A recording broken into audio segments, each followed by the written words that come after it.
आपको मैथ्स कैसी लगती है? क्या आपको भी मैथ्स से डर लगता है? अगर डर लगता है तो आखिर क्यों? आखिर मैथ्स में ऐसा है क्या जिससे कि आपको डर लगता है? और आपको दिक्कत कहाँ आ रही है मैथ्स में? तो हम इन्हीं चीजों को समझेंगे और अपने एसएससी की तैयारी करेंगे बिल्कुल बेसिक कॉन्सेप्ट से, सबसे शुरुआत से लेकर हम एंड तक जाएंगे। तो आपको ये सारी वीडियोस पूरी देखनी होगी ताकि आपको भी मैथ्स बहुत बहुत बहुत ही आसान लगे। तो अगर हम शुरुआत करते हैं बिल्कुल बेसिक कॉन्सेप्ट से, तो सबसे पहली हमें कहां पर दिक्कत आती है? तो हमको दिक्कत आती है साइन में। साइन का मतलब साइन में क्या दिक्कत आती है? हमें ये नहीं पता लगता कि किस जगह प्लस आएगा, किस जगह माइनस आएगा, कहाँ मल्टीप्लाई लग रहा है, कहाँ पर डिवाइड लग रहा है। किसी ने कह दिया कि -2 है, माइनस है, उसमें से माइनस का 5 गया तो कितना आएगा, तो हम कंफ्यूज हो जाते हैं। किसी ने बोला कि 5 है और उसमें हमें जोड़ देना है माइनस का 1 तो कितना आएगा, तो हमें नहीं पता चलता।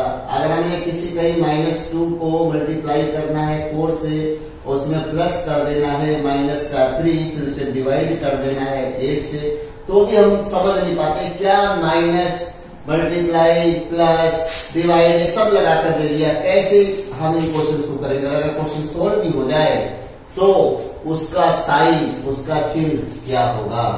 तो हम शुरुआत करेंगे और आज की क्लास में हम सीखेंगे कि कहां पर प्लस, कहां पर माइनस, कहां पर डिवाइड, कहां मल्टीप्लाई आता है। यानी हम चिन्हों का प्रयोग सीखने वाले हैं और ये चिन्ह कब कैसे लगाए जाते हैं वो सीखने वाले हैं। तो आओ हम शुरू करते हैं। चिन्हों का प्रयोग करने के लिए हमें सबसे पहले चिन्हों के कुछ नियम समझने होते हैं। तो हम देखते हैं इनके क्या नियम है।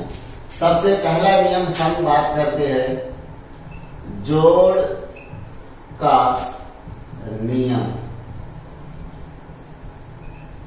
यानी हम कह सकते हैं प्रॉपर्टी फॉर सम।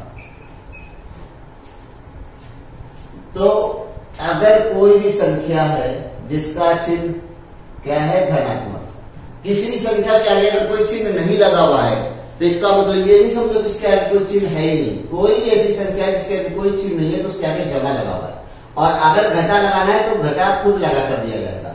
यानी कोई भी ऐसी संख्या, अगर मेरे पास लिखा हुआ है 3 जमा में 4, तो यहाँ पर 4 का तो चिन्ह दिख रहा है कि जमा है, लेकिन 3 का क्या चिन्ह है?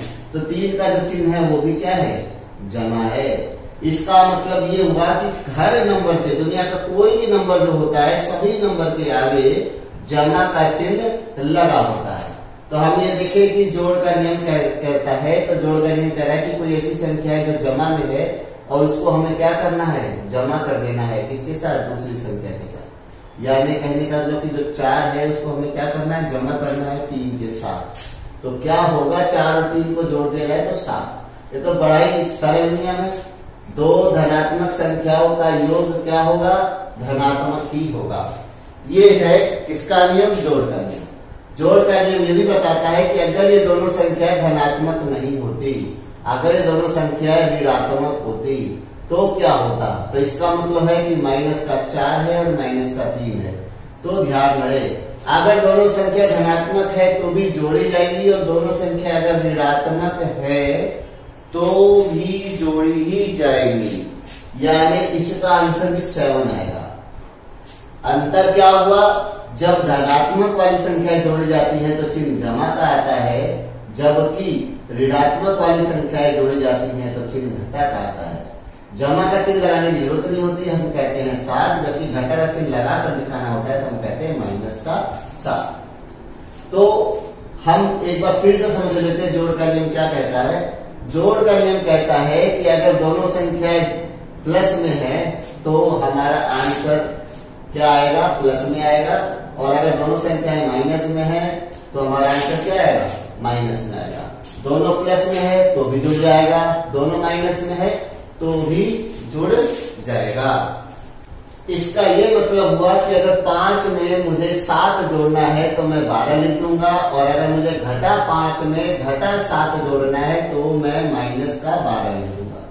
प्लस प्लस वालों को ऐड करके साइन प्लस का आएगा, जबकि माइनस माइनस वालों को ऐड करके साइन माइनस का आएगा। माइनस का 6 है और माइनस का 3 है तो क्या हुआ, माइनस का 9 होगा। और यही चीज अगर 6 + 3 है तो क्या होगा, 9 होगा।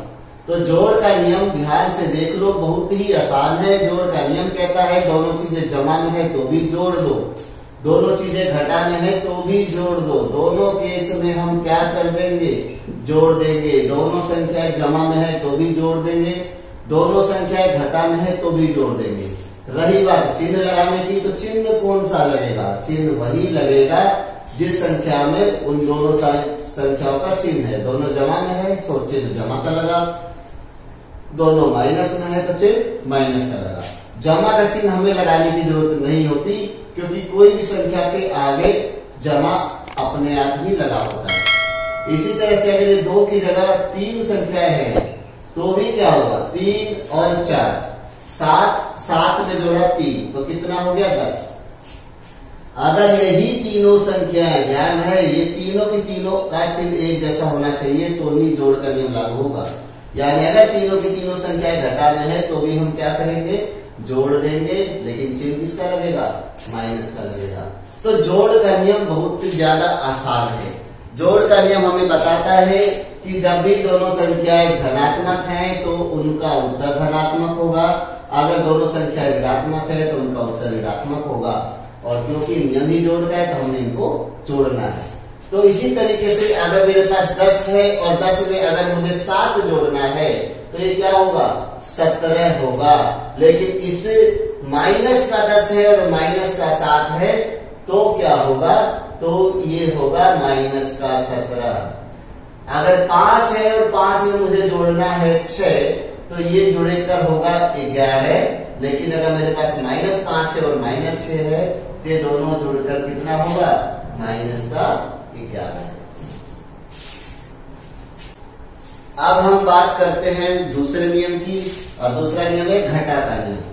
अब हम देखें कि घटाते कब है। अभी हमने देखा था जोड़ते कब है, और अब हम देखने वाले हैं कि घटाते कब है। जब भी 2 संख्याएं होंगी जिनमें एक संख्या जमा की होगी और जो दूसरी संख्या है वो घटा की होगी तो हमेशा घटा देंगे। यानी 6 में से 3 चला गया तो 3 बचा। अब बात रही कि चिन्ह क्या लगेगा। चिन्ह हमेशा वही लगेगा जो सी संख्या बड़ी है।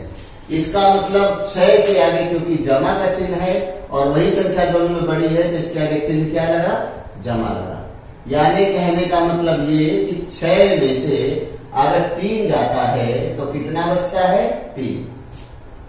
इसी तरीके से अगर माइनस का 10 है और जमा का 5 है तो देखो दोनों के आगे, एक के आगे ऋणात्मक का चिन्ह है, एक के आगे धनात्मक का चिन्ह है। जब भी दोनों के चिन्ह अलग अलग होंगे तो घटाना ही घटाना है। घटा का नियम बताता है कि दोनों चिन्ह अलग अलग होने चाहिए। एक घटा है और एक जमा है तो आप घटा देंगे। रही बात कि अब उसके आगे चिन्ह क्या लगेगा, तो चिन्ह हमेशा बड़ी संख्या का लगेगा। यानी 10 बड़ी है उसके आगे माइनस है तो ये होगा माइनस का 5। तो ऋणात्मक का नियम, घटा का नियम, प्रॉपर्टी ऑफ सब्ट्रैक्शन।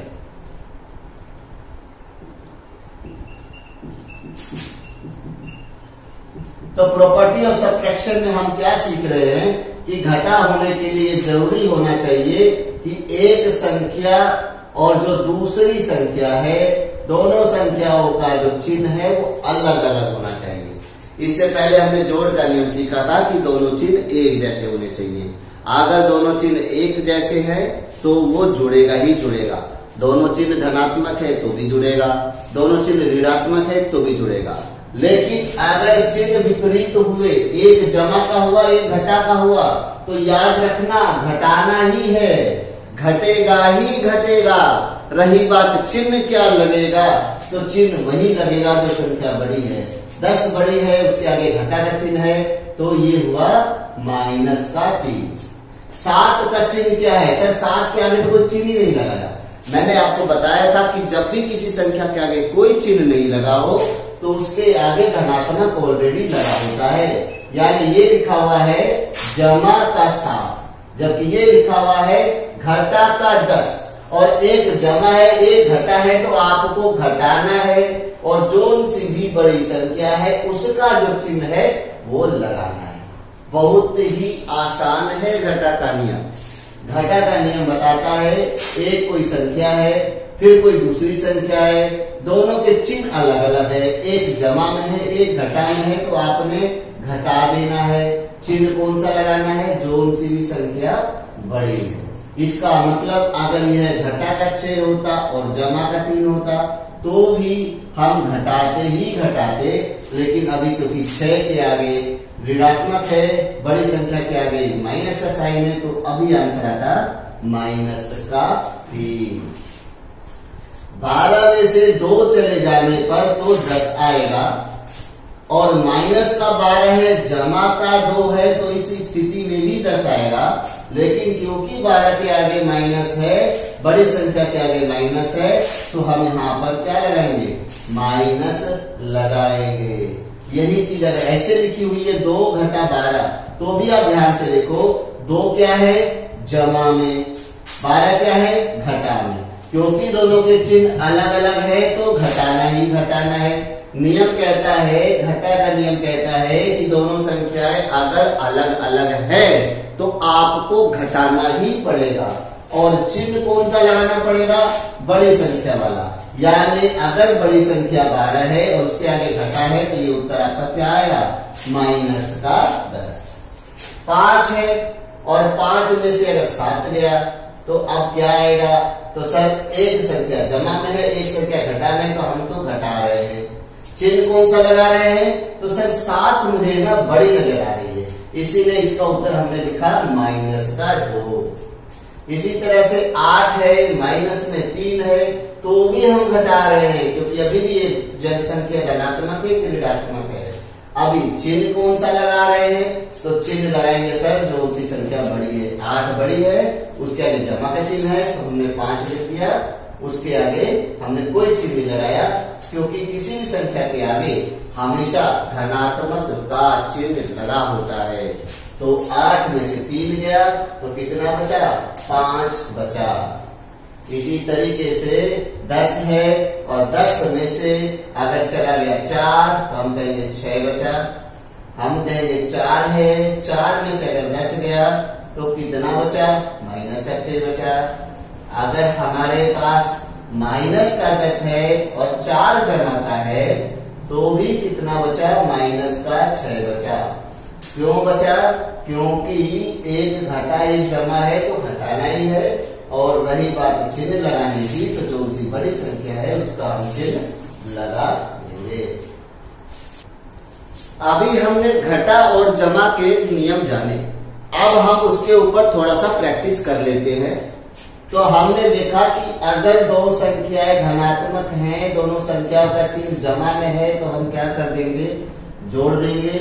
अगर दोनों संख्याएं घटा में हैं तो भी हम क्या करेंगे? तो भी हम जोड़ देंगे।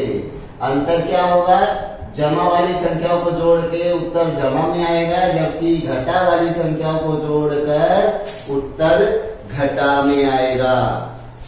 अच्छा, अगर एक संख्या जमा में है और दूसरी संख्या घटा में है तो उस स्थिति में हम घटा देंगे। अगर एक संख्या जमा में है और दूसरी संख्या घटा में है तो इस स्थिति में हम क्या करेंगे? घटा देंगे। चिन्ह कौन सा आएगा? तो जो सी संख्या बड़ी है उसका चिन्ह आएगा। 5 क्योंकि बड़ी है और उसके आगे जो चिन्ह है वो धनात्मक है, सो हमारा जो उत्तर है वो भी धनात्मक ही है। अगर यही 3 घटा 5 होता, एक अभी भी जमा में है एक अभी भी घटा में है, तो हम घटा देंगे और जो भी बड़ी संख्या है उसका हम चिन्ह लगा देंगे। दोनों जमा में तो जोड़ दो, दोनों घटा में तो जोड़ दो। कितना आसान है जोड़ करना। दोनों जमा में तो जोड़ दो, दोनों घटा में तो जोड़ दो। अगर एक जमा में है और दूसरी संख्या घटा में है तो घटा दो। एक जमा में है और दूसरी घटा में है तो घटा दो। चिन्ह वही लगाओ जो सी बड़ी संख्या का चिन्ह है। बड़ी संख्या का जो भी चिन्ह है, भाई बात तो बड़े का ही मानना पड़ेगा ना। बड़ा बोलता है धनात्मक, तो जमा का चिन्ह लगा दो। बड़ा कहता है ऋणात्मक, तो ऋणात्मक का चिन्ह लगा दो। कितना ही सरल नियम है। ये नियम है आपके जोड़ का और ये नियम है आपके घटा का। कुछ क्वेश्चंस मैं आपको यहां देता हूं, आप फटाफट बनाकर देखें, बताएं कि उसमें से आप लोगों ने कितने सही किए, कितने सवालों के चिन्ह सही सही लगाए। सबसे पहला 7 घटा 8, दूसरा 10 घटा 9, तीसरा 12 घटा 11, चौथा 12 जमा 11, पांचवा 6 घटा 2, सातवां घटा का 4 घटा का 8, सातवां माइनस का 8 माइनस का 2, आठवां 4 जमा में 10, नवा माइनस का 10 जमा का 4 और 10वां घटा का 12 घटा का 3। देखते हैं आप लोग इसमें से कितने सही कर पाते हैं, तो कोशिश करें।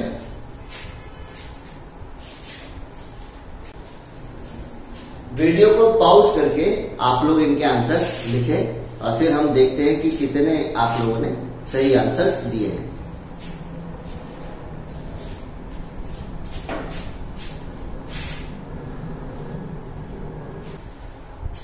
चलो अब हम जांचते हैं।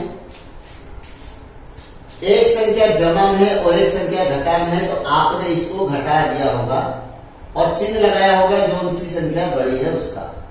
यहां भी एक संख्या जमा में, एक संख्या घटा में, तो आपने यहां भी घटा दिया होगा और चिन्ह लगाया होगा जो सी संख्या जो है बड़ी है। बड़ी संख्या जमा में है तो चिन्ह जमा का लग गया। यहां भी एक जमा है एक घटा है, तो यहां भी आपने घटाया होगा और चिन्ह लगाया होगा जो सी संख्या बड़ी है। यहां तो दोनों ही जमा है। अगर दोनों ही जमा होती है तो जोड़ दी जाती है। बड़ा ही सिंपल नियम है। दोनों एक जैसा चिन्ह है तो जोड़ दो। दोनों जमा में है तो हमने जोड़ दिया और चिन्ह किसका लगा, जमा का लगा। लेकिन एक जमा है एक घटा है तो घटा दो, चिन्ह जो से संख्या बड़ी है उसका लगा। बहुत ही सरल नियम। इतना सरल नियम है कि हमेशा रटा रहेगा।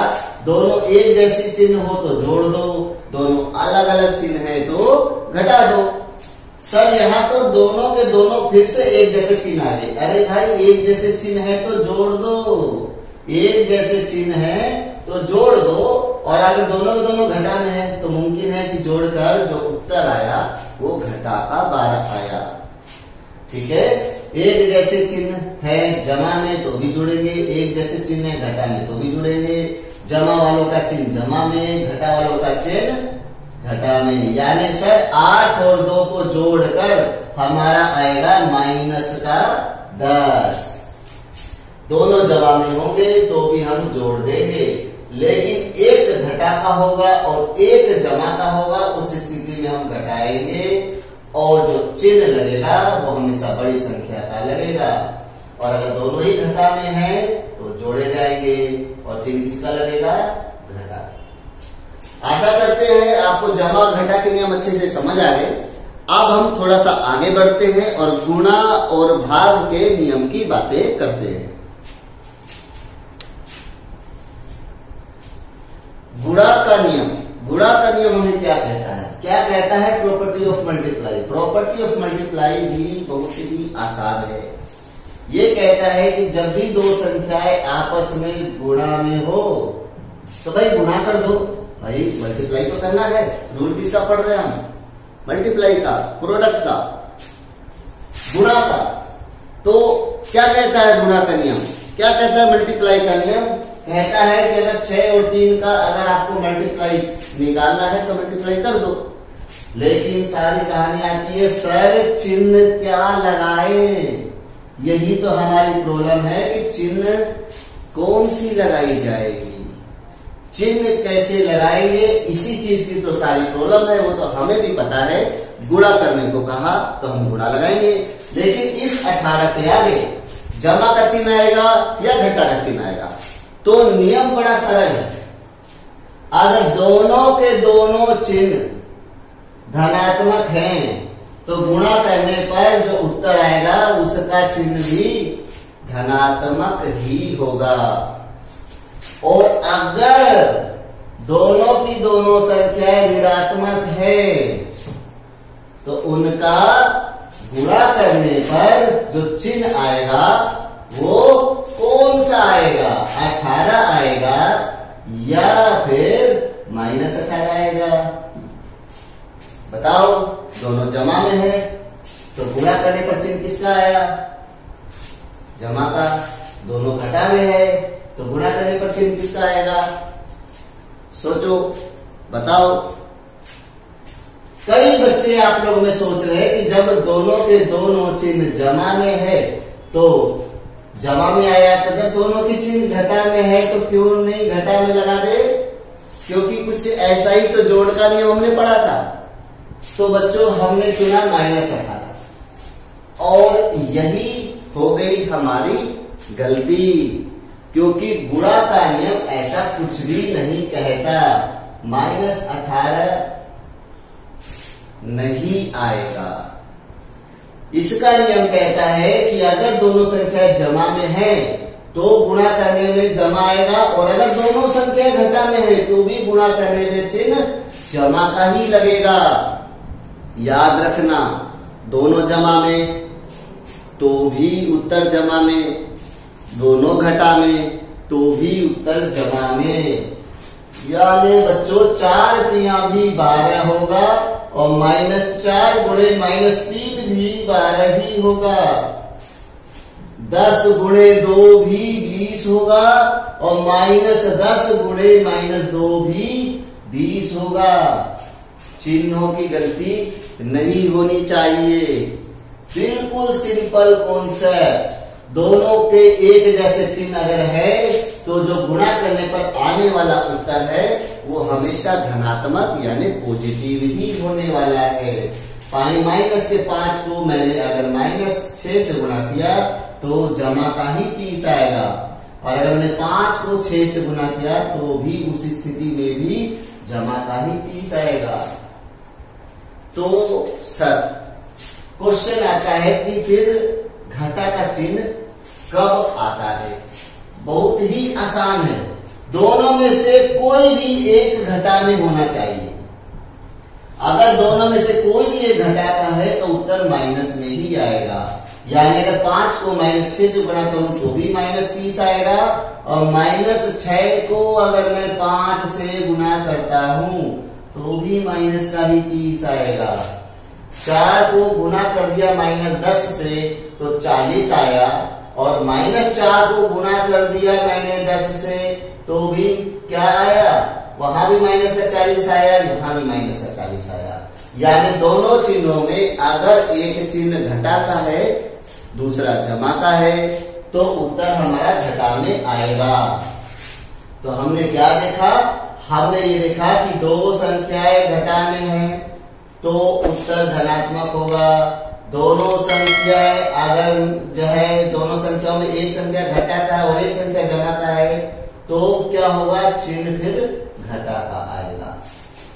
करना तो गुणा ही है, क्योंकि हमें गुणा करने को बोला गया है। हम सीख रहे हैं कि चिन्ह कौन सा लगेगा। तो चिन्ह का नियम बहुत ही आसान है, बहुत ज्यादा आसान है। एक बार फिर देखते हैं हम। 4 है और 4 को हमने गुणा किया 10 से, दोनों एक जैसे चिन्ह है तो गुणा करके जो उत्तर आया वो धनात्मक आया। अच्छा, -4 है और गुणा कर रहे हैं -10 से, तो इस केस में भी क्या आया उत्तर, जमा का ही 40 आया। लेकिन दोनों में से सिर्फ एक का साइन माइनस में है तो उत्तर माइनस का 40 आया। अगर मान लो 10 माइनस में होता तो उस स्थिति में भी आंसर माइनस का 40 होता। यानी अगर दोनों की दोनों संख्याएं एक जैसे चिन्हों वाली है, चाहे वो घटा में चाहे जमा में, तो जो उत्तर होगा वो धनात्मक होगा। और अगर दोनों चिन्हों में एक का चिन्ह अलग है दूसरे का अलग है तो गुणा करते टाइम जो चिन्ह होगा वो ऋणात्मक होगा। यह है गुणा का नियम। इसको जमा और घटा के नियम से बिल्कुल भी नहीं दोहराना, बिल्कुल भी आपको कंफ्यूज होने की जरूरत नहीं है। जमा का नियम अलग है, घटा का नियम अलग है, गुणा का नियम अलग है, और ऐसे ही अभी हम जब सीखेंगे भाग का नियम तो वो भी अलग होगा। तो अगर हम गुणा के नियम की बात करते हैं तो गुणा का नियम क्या बताता है, शॉर्ट में कुछ बातें बच्चे रट लेते हैं। क्या रट लेते हैं, अगर मैं जमा की संख्या को गुणा करता हूं जमा की संख्या के साथ तो उत्तर आएगा जमा में। अगर मैं घटा की संख्या को गुणा करता हूं घटा की संख्या के साथ तो भी उत्तर आएगा जमा में। अगर मैंने जमा की संख्या को गुणा कर दिया घटा की संख्या के साथ तब तो उत्तर घटा में आएगा। इसी तरह से अगर घटा की संख्या को गुणा कर दिया जमा की संख्या के साथ तो भी उत्तर घटा में ही आएगा। यानी एक जैसे चिन्ह होने पर उत्तर जमा में आएगा और विपरीत चिन्ह होने पर उत्तर घटा में आएगा। यह है गुणा का नियम। अब हम गुणा के नियम के भी ऊपर कुछ प्रैक्टिस कर लेते हैं, देखते हैं कि हमें ये कितना समझ आया। तो इसके लिए हम एक बार फिर से पुनः इसका सूत्र दोहरा लेते हैं, जो कहता है कि जमा को अगर गुणा किया जाए जमा से तो चिन्ह आएगा जमा में, घटा को अगर गुणा किया जाए घटा से तो भी चिन्ह आएगा जमा में, लेकिन अगर जमा को गुणा किया जाए घटा से या फिर घटा को गुणा किया जाए जमा में तो दोनों स्थिति में जो चिन्ह होगा वो ऋणात्मक होगा। अब हम जिन क्वेश्चंस को करने वाले हैं उसमें पहले के नियम यानी जोड़ और घटा के नियम और इस गुणा के नियम को हम मिला देंगे और मिलाकर बनाएंगे एक बढ़िया सा क्वेश्चन। जैसे कि मेरे पास एक क्वेश्चन आया, घटा का 3 जमा में और फिर लिखा है घटा का 2। सर ये तो समझ आ गया घटा का 3 और ये भी समझ आ गया माइनस का 2। अरे बीच में आप कह रहे हो जमा करो। जब आप जमा करो कह रहे हो तो इसमें गुणा का नियम तो लागू ही नहीं हुआ और आप तो हमको गुणा के नियम का अभ्यास करा रहे हो। तो यहाँ पर गुणा का नियम कहाँ लागू हो रहा है तो मैं आपको बताऊं, इस जगह को ध्यान से देखो, इस जगह पर लागू होगा हमारे गुणा का नियम। अब चिन्ह जमा भी है और चिन्ह घटा भी है, तो हम इस बात पे कंफ्यूज हैं कि हम इसको जोड़े या घटाए। अरे भाई -3 को जोड़ दो 2 से या -3 को घटा दो, क्या कर रखा है इसने, क्या बवाल कर रखा है, क्यों लगा दिए 2 चिन्ह एक साथ, क्या करे, कुछ नहीं करना है, सिर्फ इस नियम का इस्तेमाल करना है। और ये नियम साफ साफ बोल रहा है जमा है और उसको अगर आप गुणा कर रहे हो घटा से तो चिन्ह घटा का होगा, यानी जमा है और इसको आप सोचो गुणा। क्या सोचो इसे, क्या है ये गुणा। जमा को गुणा कर रहे हो आप किससे, माइनस से, तो जमा को माइनस से गुणा करने पर क्या आएगा, माइनस आएगा। जमा को घटा से गुणा करने पर माइनस आएगा, यानी माइनस का 3। जमा को घटा से गुणा करने पर माइनस और क्या बना 2। अब दोनों के दोनों कैसे बनेंगे, ध्यान से देखो, जोड़ का नियम हो गया। मैंने जोड़ का नियम सिखाया था कि अगर दोनों घटा में हो तो हमेशा जोड़ देना और चिन्ह किसका लगा देना, माइनस का लगा देना। तो पहले का आंसर क्या आया, -5। क्या आया, -5। बच्चों बोरिंग तो नहीं लग रही क्लास, क्या करें, कई बच्चों को लगती है मैथ्स बोरिंग, लेकिन मैं आपको बताऊंगा, आप अगर ध्यान से समझें, पूरी की पूरी वीडियो को सही से देखें, सही से समझें, तो आपसे जिंदगी में कभी भी जमा और घटा की गलती नहीं होनी। हमारे एसएससी में हमारे ज्यादातर आंसर्स इसलिए गलत आते हैं कि हम उन्हें जमा और घटा की उसमें गलती कर देते हैं और इन छोटी छोटी गलतियों के कारण से सवाल पूरा होने के बाद भी हम गलत उत्तर पर टिक लगा देते हैं। इसीलिए चिन्हों पर पकड़ होना बहुत ज्यादा जरूरी है। और ये चिन्हों का पकड़ छोटी क्लास से हमें सिखाया जाता है, पर उस समय हमसे थोड़ी बहुत लापरवाही हो जाती है, और जिस कारण से हमको बड़े होने पर सवाल देखते तो हैं, उत्तर देखते तो हैं, समझने की कोशिश तो करते हैं, पर हमको यही नहीं समझ आता कि यार उस प्रश्न में जमा और घटा की जगह घटा क्यों लगाया। जमा भी तो लगा सकता था, चिन्ह तो दोनों थे, उसने एक को ही क्यों चुना। तो ये सब जानने के लिए बहुत ज्यादा जरूरी है हमें कि कब जमा लगता है, कब घटा लगता है। तो इसी तरीके से मेरे साथ बने रहें और देखते रहे कि हम किस तरीके से कब कब जमा या घटा का इस्तेमाल कर रहे हैं और सवाल को कर रहे हैं। तो इसके साथ ही हम लेते हैं अपना दूसरा एग्जाम्पल, और दूसरा एग्जाम्पल हमारे पास कहता है अगर यह -3 है, हमें घटाना है -2। बोलो अब क्या सर, ये तो दोनों माइनस है। हाँ माइनस है। और इसका मतलब तो सर आपने गुणा बताया। हाँ इसका मतलब गुणा बताया। तो सर घटा गुना घटा, घटा गुना घटा तो जमा हो जाएगा, यानी तो -3 रहेगा, ये दोनों मिलकर हो जाएगा जमा का 2। और जब भी ये घटा में होता है और एक जमा में होता है तो हमेशा घटा दिया जाता है। उत्तर में चिन्ह किसका लगता है, तो जोन सी भी संख्या बड़ी है उसका चिन्ह लगता है। इसी तरीके से और उदाहरण लेते हैं हम। अब हमारे पास है 10, घटा में घटा का 12। अब क्या करने वाले हैं, क्योंकि 10 हो गया, अभी हमने किया था घटा गुना घटा जमा, ये हो गया 12, दोनों क्योंकि जमा में है तो इसलिए इसका जो उत्तर आएगा वो उत्तर कितना आएगा 22। तो इसी तरीके से कुछ प्रश्न मैं आपको देने वाला हूं, आप उन्हें करें। इस वीडियो को पॉज करके उन क्वेश्चंस को करें और करके फिर हम देखते हैं आपने कितने उनमें से क्वेश्चंस सही किए। इन 5 प्रश्नों का उत्तर आप फटाफट दें और फिर हम देखते हैं आप लोग कितना इसमें से सही करते हैं।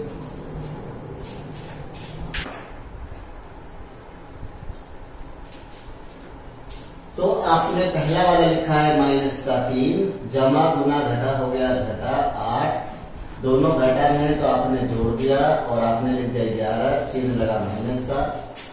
यहाँ आपने लिखा 7, घटा गुना जमा हो गया घटा, फिर आया 5 और 7 में से 5 गया तो बचा आपका 2, बड़ी संख्या जमा में, सो उत्तर आया जमा में। ये आपने लिखा 9, जमा को गुणा किया घटा से तो ये हो गया घटा का 3 और 9 से 3 गया तो आपका आ गया 6। यहाँ पर है ये 6, घटा गुना घटा, दोनों के दोनों घटा में है तो ये हो गया आपका जमा 5 और ये हो गया आपका 11, ये है आपका -6, घटा गुना जमा यानी घटा, घटा का 8, दोनों के दोनों अगर घटा में है तो हमने जोड़ दिया, लेकिन घटा में होने के कारण से चिन्ह माइनस का लगा। ये हो गए 5 के उत्तर। अब हम आ गए हैं चौथे और सबसे आखिरी नियम पर, जिसको हम कहते हैं प्रॉपर्टी ऑफ डिवाइड, भाग के नियम। अगर आपने इसको समझ लिया तो इसके बाद चिन्हों की कभी भी कोई गलती नहीं होगी। कहाँ जमा लगेगा कहाँ घटा लगेगा आपको तुरंत पता चल जाएगा। तो कहते हैं कि यह किस तरीके का नियम है और अभी तक जो हमने 3 नियम पढ़े उनसे ये कैसे अलग है। तो हम बात करते हैं सबसे पहले, जैसे मान लो 10 है और 10 को इस बार क्या करना है, डिवाइड करना है, किससे, 2 से। तो क्या हो रहा है, दोनों के दोनों चिन्ह देखो ध्यान से, एक जमा में है दूसरा भी जमा में है, तो भाग करने पर क्या आएगा, 2 को 10 से जब भी भाग करते हैं तो 5 आता है। रही बात चिन्ह की कि चिन्ह सर जमा में आएगा या घटा में आएगा, तो बड़ा ही सरल नियम है, दोनों अगर जमा में है तो चिन्ह भी जमा का होगा। अगर सर दोनों घटा में हुए तो क्या होगा, तो भी आप भाग करोगे और चिन्ह तब भी जमा का ही होगा। बिल्कुल गुणा के नियम से मिलता जुलता। दोनों जमा में हो या दोनों घटा में हो, दोनों जमा में हो या दोनों घटा में हो, एक जैसे चिन्ह होने पर आने वाला उत्तर जमा में ही होगा। तो सर घटा में उत्तर कब होगा? जब दोनों में से कोई भी एक, जब दोनों में से कोई भी एक घटा का होगा, दूसरा जमा का होगा, तो हमेशा उत्तर घटा में आएगा। यानी अगर 10 को भाग देना है -2 से या फिर -10 को भाग देना है 2 से, तो दोनों स्थिति में आंसर माइनस का ही 5 आने वाला है। यानी भाग का नियम भी बिल्कुल गुणा के नियम से मिलता जुलता है कि जमा को भाग किया जमा से तो उत्तर आया जमा में, घटा को भाग किया घटा से तो उत्तर आया जमा में, जमा को भाग किया घटा से तब तो उत्तर घटा में आया, और अगर घटा को भाग किया जमा से तो भी उत्तर घटा में ही आया। यानी भाग का नियम गुणा के नियम से ज्यादा अलग नहीं है। तो अगर मेरे को 12 को भाग करना होगा 6 से, या 6 को भाग करना होगा 3 से, या -8 है उसे मुझे भाग करना होगा 2 से, या फिर -100 है उसे भाग करना होगा -10 से, या फिर 15 है उसे भाग करना होगा -3 से। तो इन पांचों स्थिति में उत्तर क्या आने वाला है, आप लोग मुझे फटाफट करके बताएं।